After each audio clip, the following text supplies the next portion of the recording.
Զրուցում ենք քաղաքագետ Ստեփան Դանիելյանի հետ։ Պարոն Դանիելյան, կխնդրեմ մեկնաբանեք այսօրվա մեր ունեցած ներքաղաքական իրավիճակը։ Ի վերջո մենք գնում ենք իմպիչմենտի եւ դա ստացվելու է, թե հերթական ընտրություններին ենք գնում։ Այդ գործընթացը ես ի սկզբանե անլուրջ եմ համարել շատ բարձ պատճառով, որովհետև նույնիսկ գործընթացը սկսելու համար համապատասխան ձայներ չկա։ Մնացածը ես դա շոու եմ համարում, որի նպատակները պետք է այլ տեղ ման գալ։ Այդ դեպքում ինչու ընդդիմադիր ուժերը այնուամենայնիվ որոշեցին այդ առաջարկով շարժվել։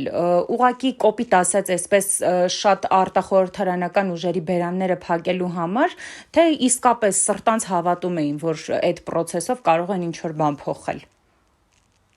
Այստեղ բարձ մաթեմատիկայի հարց է, եթե ոչ թե անվստահություն հայտնելու համար ձայները բավարար չեն, այլ գործընթացը սկսելու համար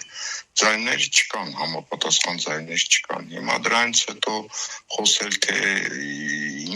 ինչի համար էր եւ այլն, բնականաբար այլտեղ պետք է ման գալ, սա քարոզչական նշանակություն ուներ, բայց դա նույնպես անլուրջ է կարծիքով։ Պարոն Դանիելյան, այսինքն ըստ էության մեր քաղաքական ուժերը գնում են հերթական խորհրդարանական ընտրություններին, այդպես է ստացվում։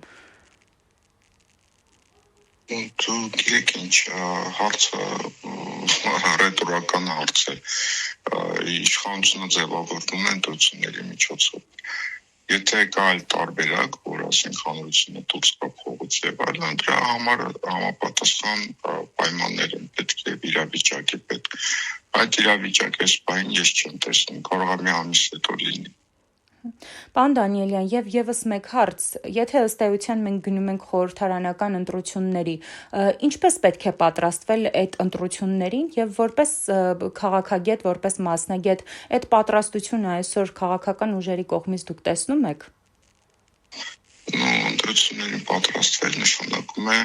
ունենալ այն հարցերի պատասխանը, որը հանրությանը հուզում է։ Անվտանգության հարցեր, արդարության հարցեր, տնտեսական զարգացման խնդիրներ, ապագա քաղաքական թիմ, որը կդառնա կառավարության ինքը,